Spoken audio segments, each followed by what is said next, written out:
Hello and welcome to Somewhere on the Spectrum. Today we are gonna cover what I think is one of the more challenging traits of autism, which is our sense of justice. We're gonna cover like how this feeds into some other traits, and I'll tell you a little story, of course, obviously, and also give you some tips about how to cope with this one, although it's a tricky one. So first, let me tell you a little story. So this story takes place when I was in high school. I used to take the bus to school. It took about 20 minutes to get to school on the bus. And obviously this is high school. We are mostly under 16. In the UK, you shouldn't be smoking. So obviously, if you were smoking on the bus, then you were breaking the school rules and potentially breaking the law. Can you see where this is going? So for me, there were a couple of problems. A, breaking the law, not good. I'm not okay with that.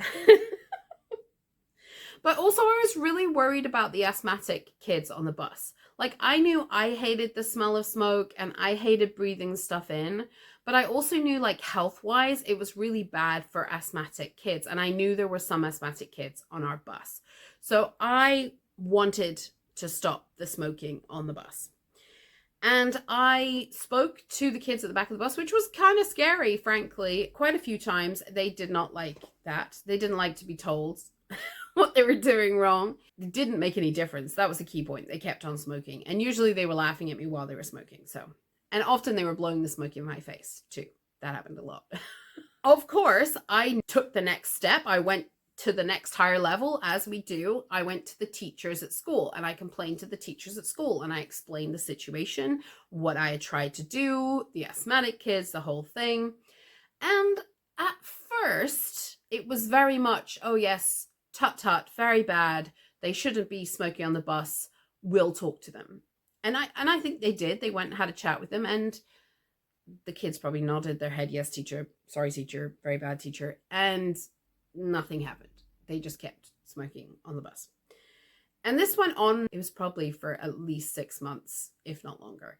And I kept going back to the teachers, kept going back to the students, would not shut up about it. Because the thing was, I was reminded every single day, right? Every day when I got on the bus, there was smoke again.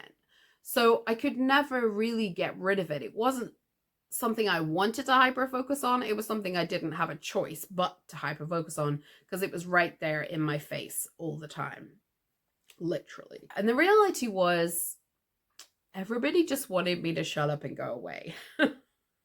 Of course, the students, obviously, they just wanted to keep doing what they were doing, but the teachers too. It didn't take long before the teachers were like, I think we've done everything we can. I don't think that this is helping. They just wanted me to go away. They solved the problem by moving me to a different bus. Luckily, there were 2 buses that went in the same direction, and they moved me onto the other bus. So they didn't exactly solve the problem. They just moved the person who'd become the problem. So in fact, in the end, the smoking continued. I think the asthmatic kids were given the option to move buses. I don't think any of them actually did, though. And I was moved out of the way onto another bus, and it did solve the problem, because the other bus, nobody smoked on the other bus. So I wasn't complaining anymore.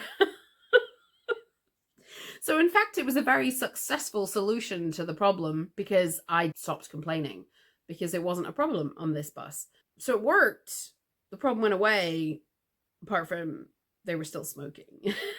Definitely for this effort that I put in, I was bullied. I was ostracized by kids and by teachers, but none of that really stopped me. I felt like I couldn't really stop, because it was wrong.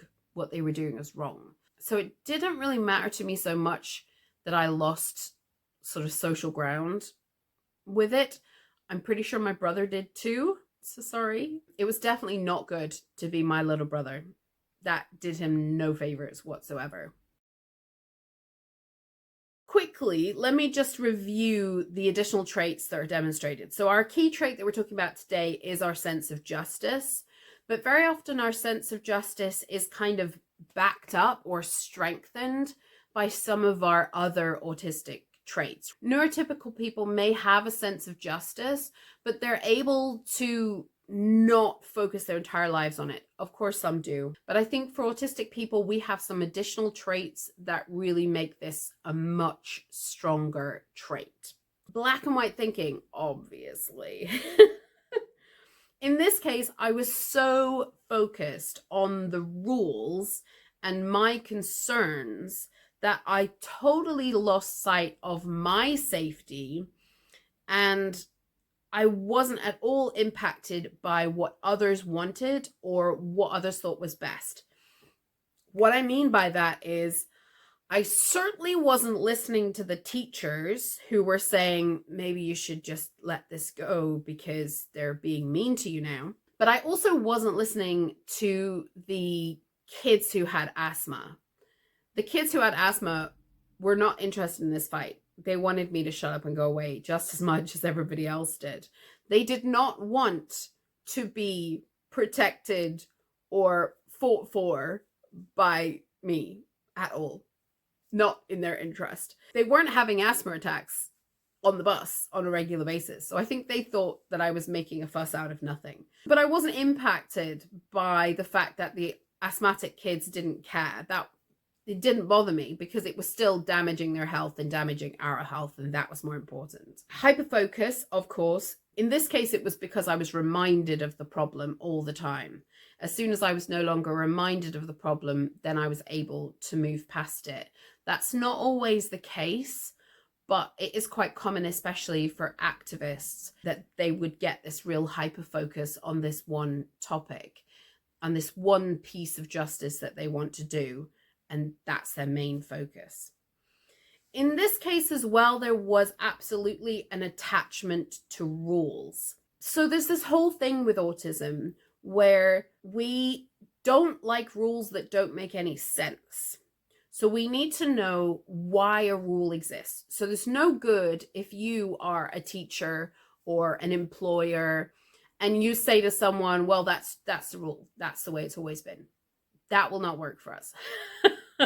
No, we need to know why is that the rule. If you instead explain, we have this rule because blah, blah, blah, or because this happened to somebody, or because there's a risk of this happening and it's very dangerous if this happens. Then we see the logic of the rule. Then we not only abide by the rule, but we will hold that rule and we will hold everybody else to that rule as well. So this is the kind of dichotomy with autism.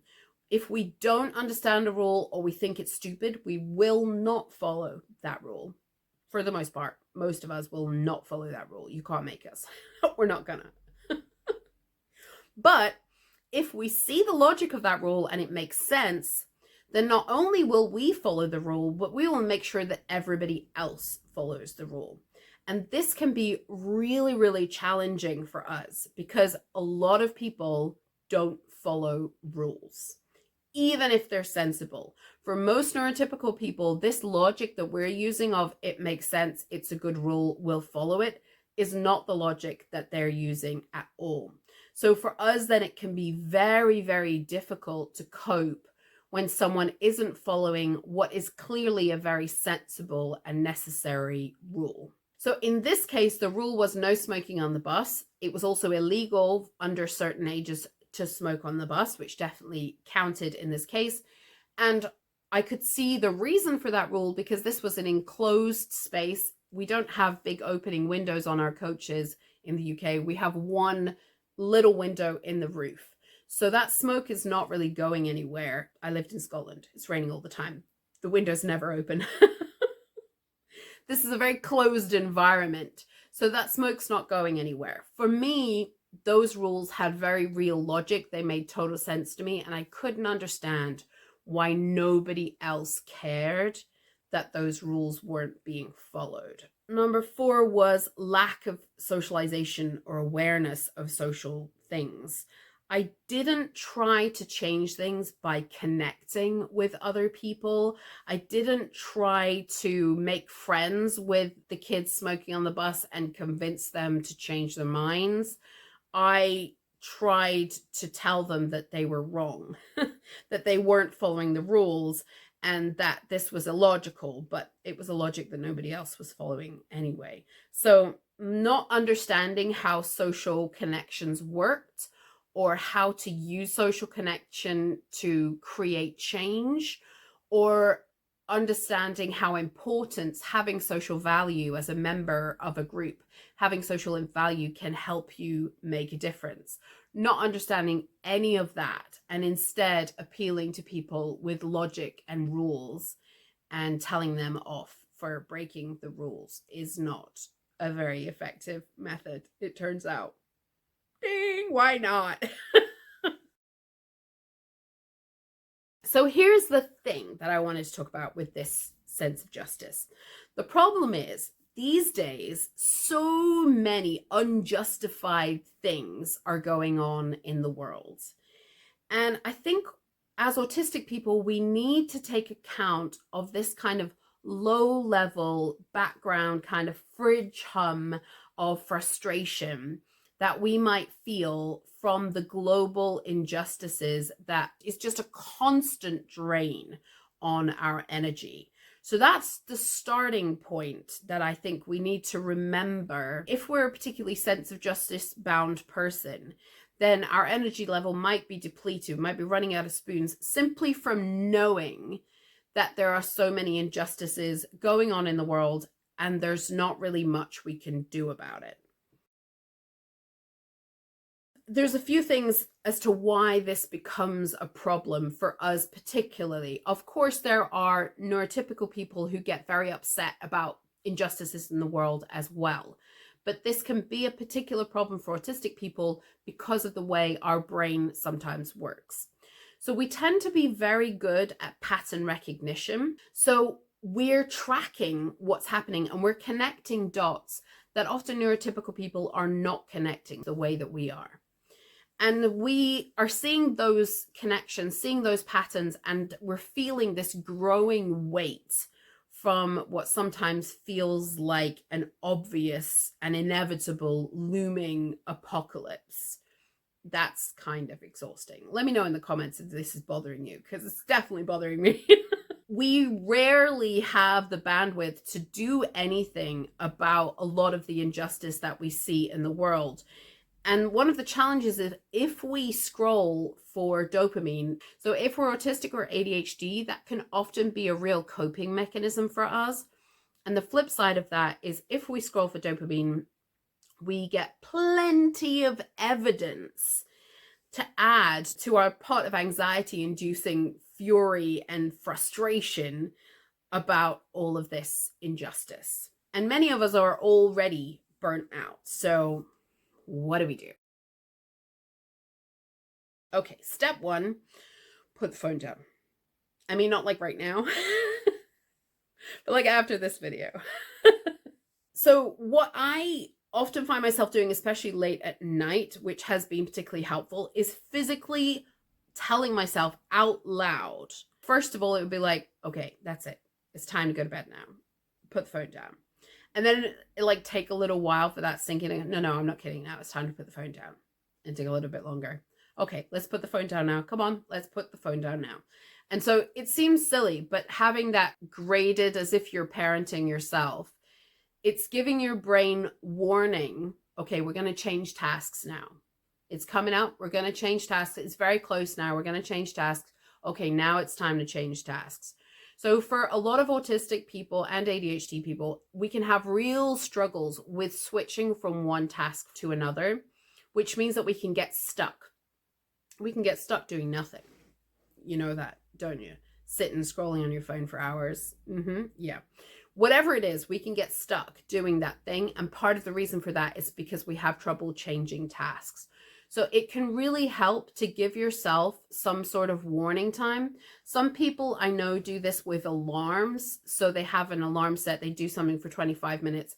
They have an alarm set and then 5 minutes later another alarm, so that they know, okay, now it's time to start winding down from this task. Now we end this task.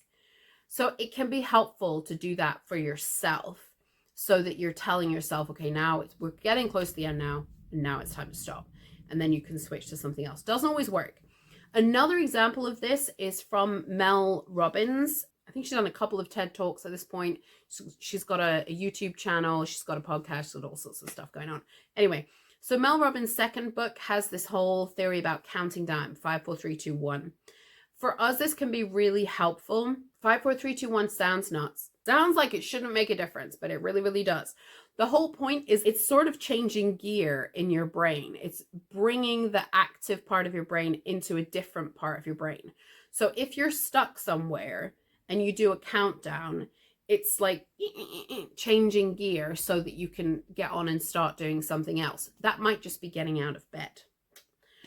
The trick to this one I discovered is you got to slow down. I was going at the same speed that she usually says it, 5, 4, 3, 2, 1. It doesn't work. It doesn't work. No. You got to do it like you're counting down a rocket ship, which is where she got the idea from. So it's literally like 5, 4, 3, 2, 1. You can go slower than that too.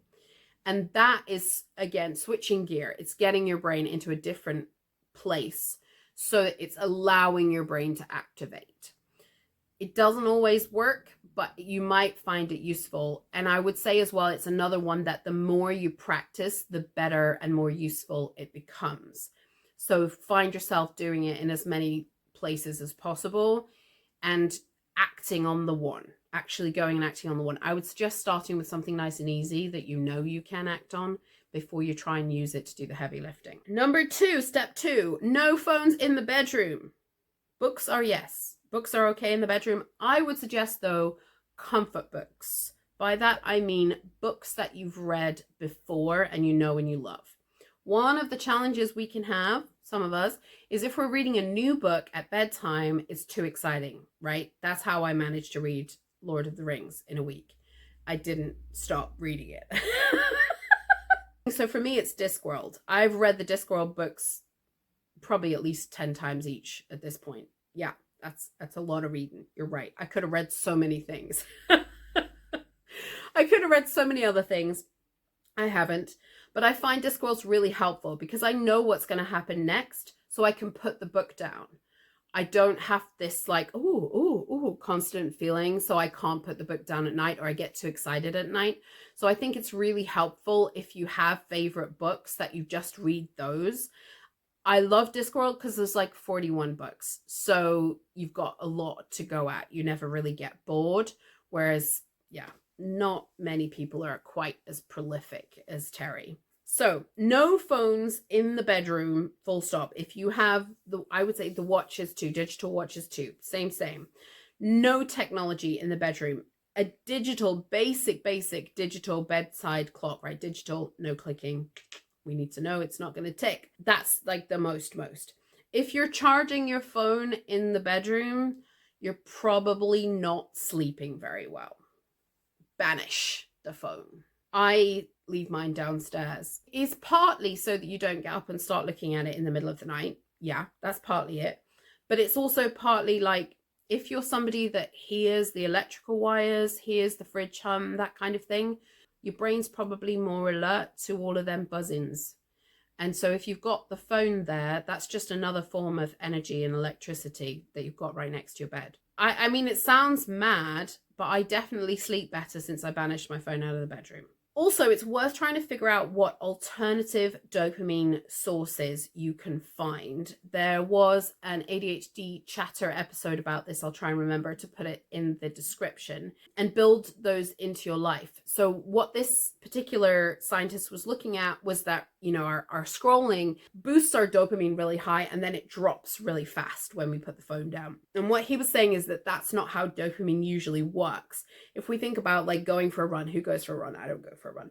If you think about going for a run, you're slowly raising your dopamine over time, and then it's slowly coming back again. So part of the problem that we have now is we're getting these peaks and troughs of dopamine. So if you can start to find more alternative and healthier versions of dopamine, then you can start to manage that a little bit better, and you won't feel so much of a like need to look at the phone. I say this, it's easier said than done. It's also worth working out how you best process stuff, whether that's stress, ideas, memories, whatever. How do you process it out of your body? I'm going to start by saying that's not very easy to do. There are some new types of therapy that are really helpful. There's one where you're moving your eyes. Tapping can be really, really helpful. It's worthwhile looking at EFT or tapping. You look silly when you're doing it, but it can be very, very helpful to help process things out of your body. For me, writing is one of the best ways. So it's weird. It feels like it gets stuff out of my head and like pins it to the page. I process it. That's part of it. Sometimes I'm writing and going, do I think that? I didn't realize I think that. But sometimes it's just my head is so full of stuff that if I just write it down, it gets it on the page, and that's better. Especially when we're talking about this justice stuff, sometimes writing it down, sometimes we're going to talk about that in a second, putting it in a blog post, getting it out there is going to be the solution. But sometimes we just need to get it out of our head and out of our system. And if we put it down on paper, then it's not in our heads the same way. It's not going to work for everybody, but for me, it's very effective. Sometimes action might just be the best thing. So think about what sort of action is going to be manageable for you to do, not going to steal all of your spoons, and will give you that feeling that you've done something. That might be writing to an MP. If you have the spoons, it might be protesting. It might just be writing a blog post or a Facebook post. It might be making a video for TikTok or something like that. It could be volunteering. Volunteering can be very, very helpful. Very good endorphin rush from volunteering. I definitely advocate it, but it does take a lot of spoons. And I would say be really careful about what you're volunteering for, because there are some things that we just can't handle. I always knew that I couldn't do any volunteering with kids. There's just no way. I just don't have the capacity to manage that. You know, people who do volunteering in hospices and things like that. Yeah, all power to them. It's a very special skill. I could do volunteering with dogs and cats and helping people volunteer and that kind of thing. Sometimes your sense of justice is going to lead you to something, and actually volunteering on that topic is maybe not the best thing, but you might be able to take a step back from that. You might be able to write something for an organization that's working on that project, or organize volunteers for an organization that's working on that project. So it's still possible to volunteer and get involved, but you might not be working right on the front line of that thing. And that might just give you more spoons to manage. You might create a movement. It's possible. We're going to come to that next week. Greta, of course, isn't the first person to start a movement, and she certainly won't be the last. Our sense of justice is both a good and a bad trait. We have this need to drive down the injustice, and coupled with our hyperfocus, it makes us very, very good at making a difference. We are often problem solvers and pattern recognition whizzes, and we can see solutions often and help others figure out how to bridge the gap between the problem and the solution.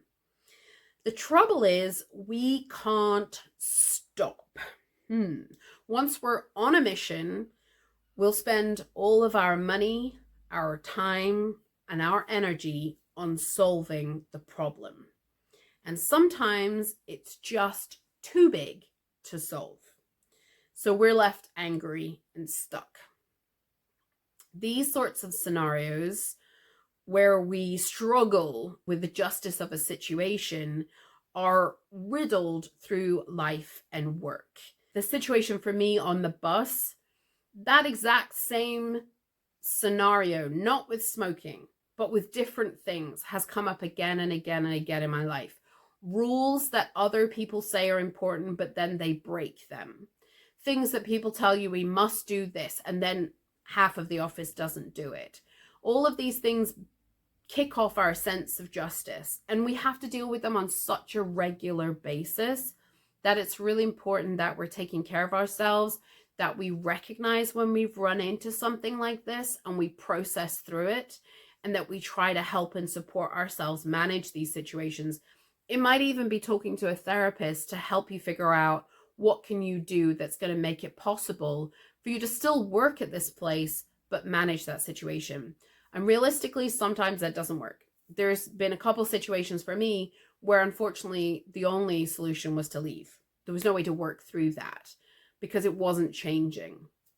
So we have to be aware that this is going to come up again and again in our lives, and we have to think about how we're going to manage that. Our persistence in justice will lose us friends, colleagues, money, jobs, and often nobody else loses out, just us.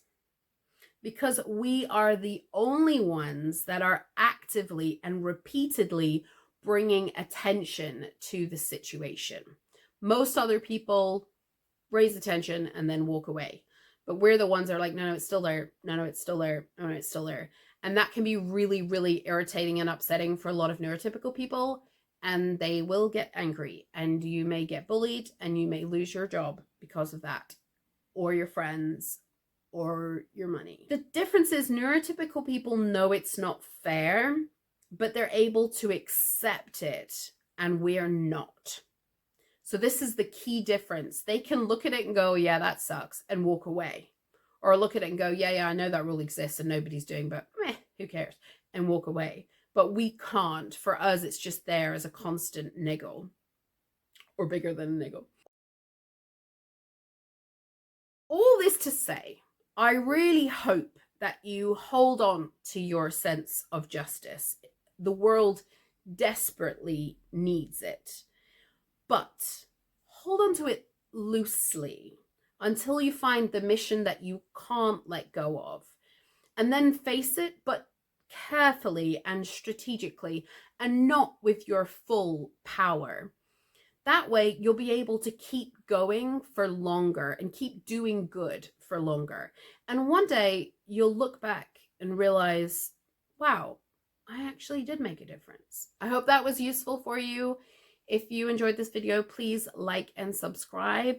Let me know if you have had your own similar experiences. Let me know if you've had any rules that other people break that drive you mad. Very happy to hear that. Let me know in the comments. Hope to see you next time. Bye.